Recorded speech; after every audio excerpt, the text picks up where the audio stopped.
Viewer discretion advised. This series contains false information and will have you questioning what is and isn't real. As you read throughout these files, make sure you remember that not everything is true, and it was your choices that led you here. Never safe again. August 2nd. It has been about a week since your encounter with that creature, and thankfully, nothing has happened since. You kinda just assumed that it was some paranoia that was keeping you on edge. I mean, a monster roaming the town trying to purify humanity? How crazy does that sound? Thankfully, you got the job at Mike's Sporting Goods. Your first shift just ended. You stocked the shelves almost all day, but for the last hour or so, you got to work on the website design. You didn't do much, mostly just see how it worked and tinker around with a few things.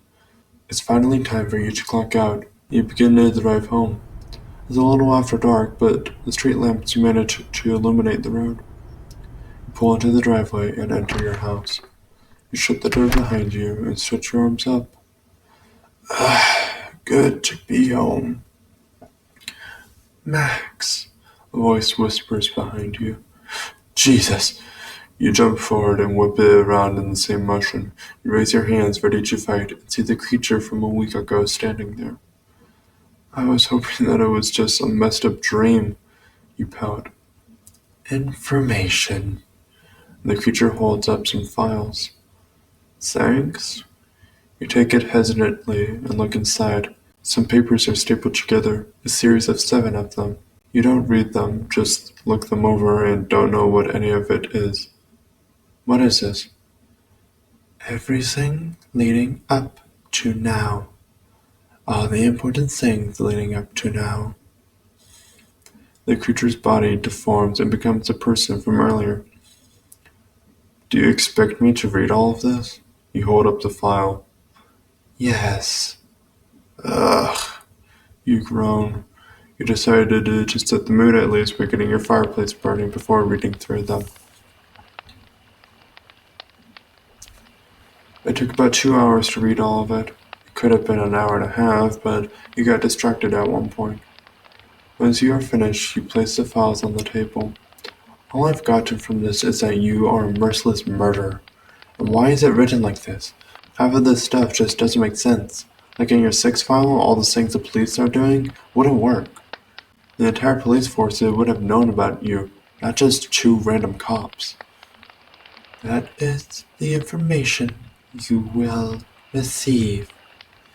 I have told you the important details as requested. Yeah, in a way that wouldn't make sense. What about that file you got from, what was her name, Susan? What about that? You don't need that. The creature's voice is shallow, and you can tell it's getting annoyed. I don't want to help this thing, not if it has killed well over half the neighborhood. You begin thinking to yourself, how exactly do you want me to help? A grin begins forming on the man. I want you to teach these kids and make sure that they remain pure. What exactly does that mean? Wouldn't the police be pure? The police hurt the innocent and save the guilty. Any act against morality should be punished with death. That is the most hypocritical thing you've probably ever said. You walk over to the fridge, pull out a warm pocket, and throw it in the microwave. Saying that anyone who does something immoral should die but goes around killing people, you turn back around and face the man. I am the balancer of morality. Sure you are, you mumble. So what am I teaching them? Everything a school would. Then why not keep the teachers? Not all of them are good, and the ones that are left. How convenient for me. Is there anyone in this town that you'll keep alive, or is it just me? You, children, and 3 others. Do I get a say? The creature is quiet for a little while and contemplates what you just said. 1 person lives under your name, but I can kill them if they do wrong. Alright, another thing. You said that you'll keep children alive, but these files said that you killed specifically children. Teenagers. The creature corrects. They are the most corrupt. Is that why you saved the adults and the burning of houses for last? The microwave beeps, the man covers his ears and drops to his knees. Right. You speak to high-pitched noises. You remember. You open the microwave and take your food out. The creature takes a second to go back to looking like a man. Don't do that. Why, does it cause some kind of discomfort? You don't need to know. The man's voice snarls. If you want me to work good for you, you need to tell me things. You have no place to negotiate. The man walks towards you, growing in size and becoming much more intimidating. You become like the humans you hate, killing someone pure of heart.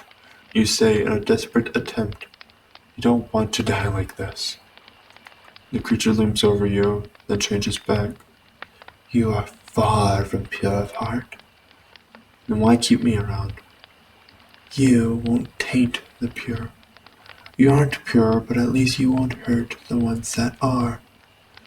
You don't understand this logic, but whatever keeps you alive. So, when do I start? When the purification is over. Is that code for you killing everyone in town? The creature nods its head. And when will this end? 3 days. That's not nearly enough time for you to kill this thing. You need to work on something, and work on it fast. You think to yourself. Got it. Be careful with what you do. The man threatens, then disappears into the shadows somehow. Yeah, whatever. You blow off the threat. It's not like it can read my mind, right? You walk over to your computer and begin doing research instead of playing a game.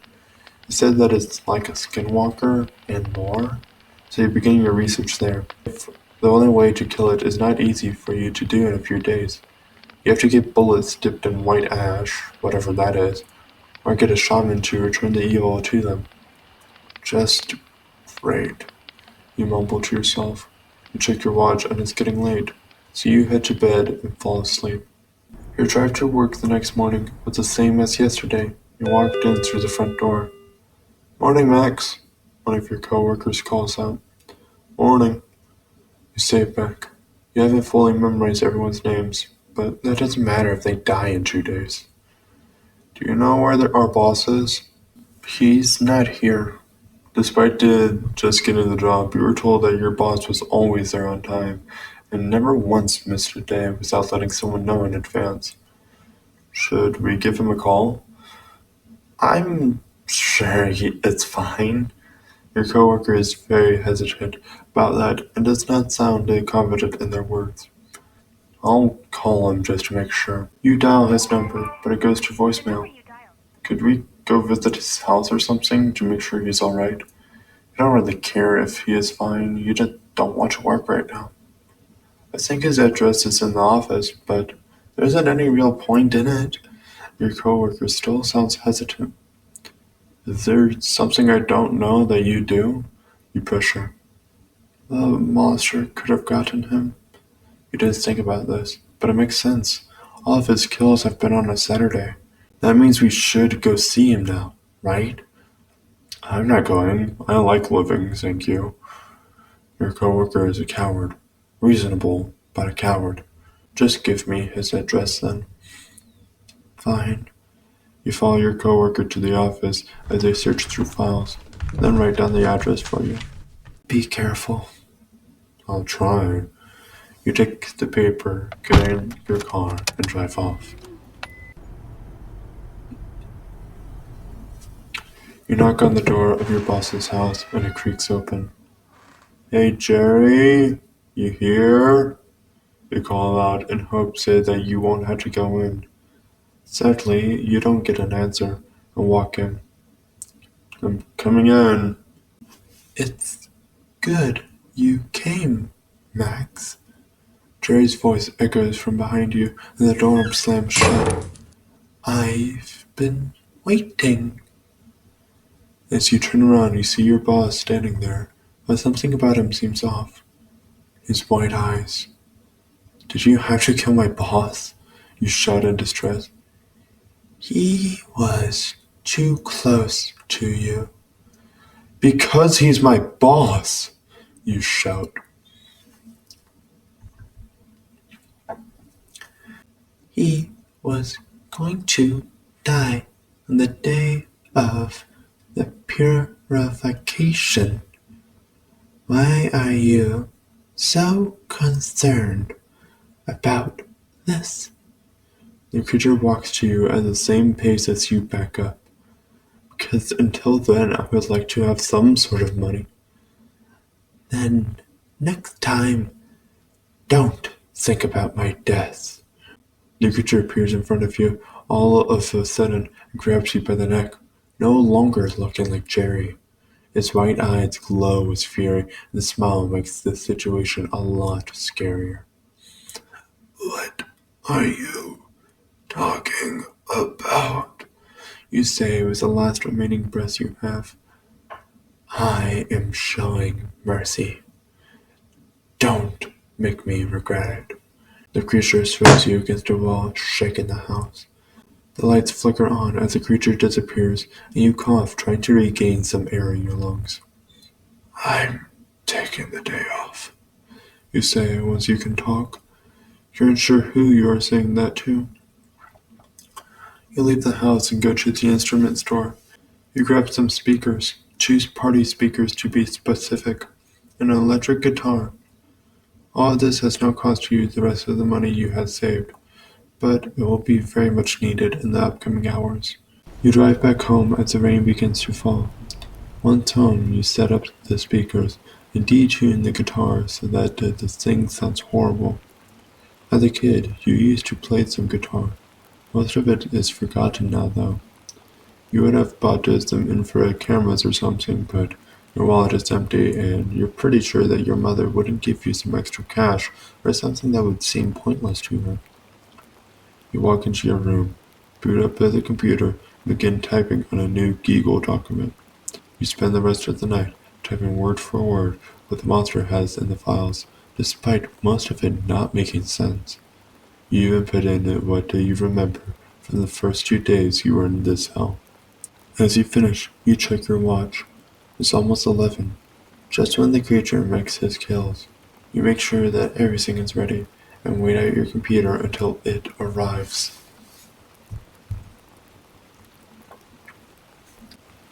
Once 11 hits, the hair on the back of your neck sticks up, and you turn around. The creature walks out of the shadows in front of you. I told you not to think about my death. The monster snarls and lashes out. You duck under his claws as he slashes at your computer monitor. Its head cranks back to look at you with a smile. Probably the same smile that everyone else saw before dying themselves. The smile alone would have stopped you, but you know what you have to do.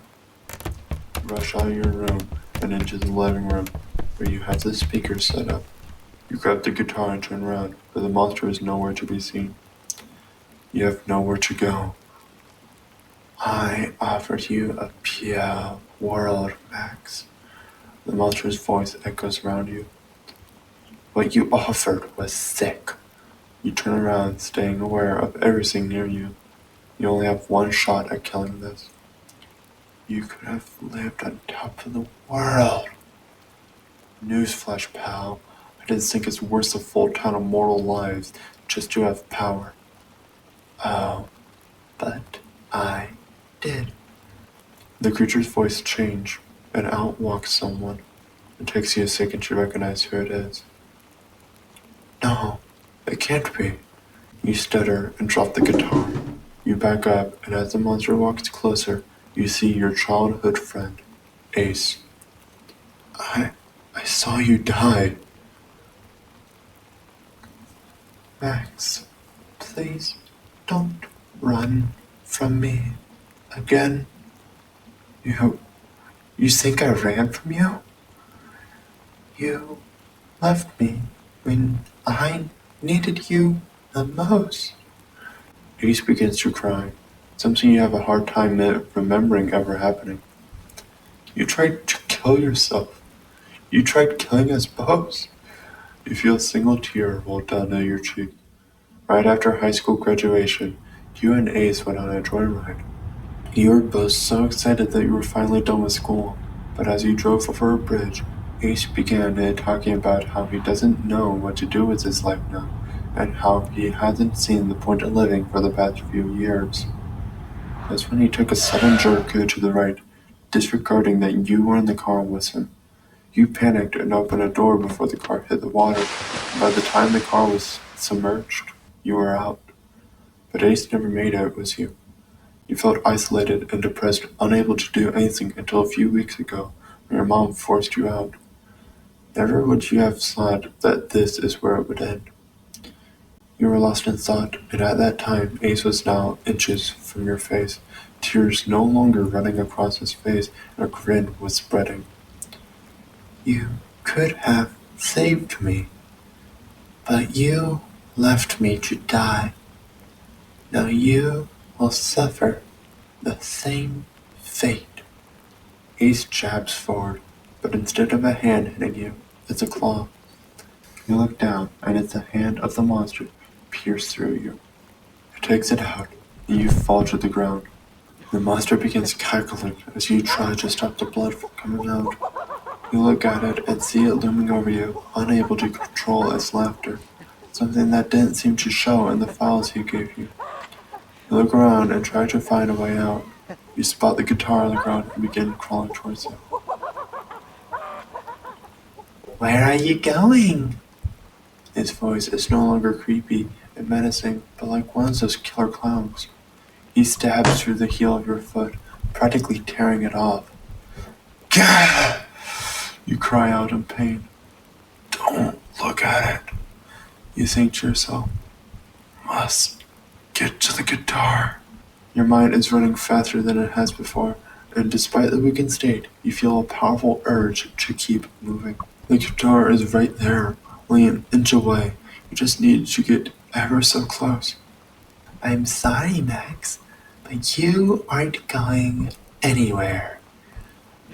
The monster cackles some more, turning his clawed hand into your foot, bending tendons around it. Pull. Just pull. You demand your arms to drag across the ground, pain shocking through your body, and blood permanently staining your pants.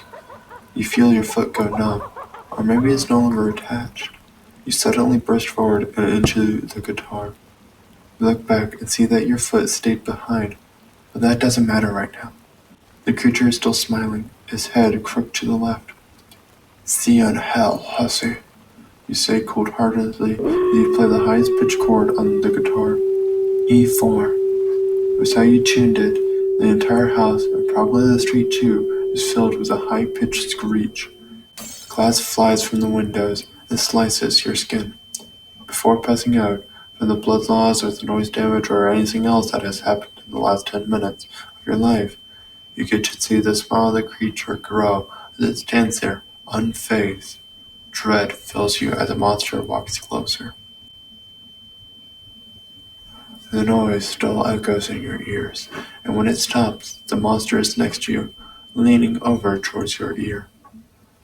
Those files were all a lie. Noise doesn't hurt me. It stands up, and you can't tell if your vision is becoming cloudy or if it's the monster doing it. But within seconds, the monster is no longer there. You crawl forward, still weak. Must stop him, you say, still clinging to the little life you have left. I'm not done. I will be back. This isn't supposed to be happening. You hear a voice from above you say, instead of the world fading to black and dying, things slowly blip out of your vision until you are in a white void with nothing around you.